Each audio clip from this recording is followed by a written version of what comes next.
காஞ்சிபுரம் மாவட்டம் கோவிந்தவாடியில் இருக்கும் அருள்மிகு கைலாசிநாதர் உடனுரை அகிலாண்டேஸ்வரி தட்சிணாமூர்த்தி திருக்கோயில். இங்கே குரு பகவானுக்கும் தனி ஒரே விமானத்துக்கு கீழே தனி ஸ்தலம், குரு பரிகார ஸ்தலம்.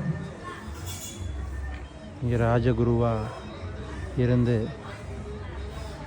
மக்களுக்கு அருள் பாவிக்கிறார். பெருமாள் வந்து இங்குள்ள கைலாசநாதரையும் தட்சிணாமூர்த்தியையும் வணங்கினதால் இந்த ஊர் பேர் கோவிந்தவாடி. கோவிந்தனே வந்து வணங்கினால் கோவிந்தவாடின்னு பேர் பெற்றிருக்கு. அற்புதமான குருஸ்தலம்.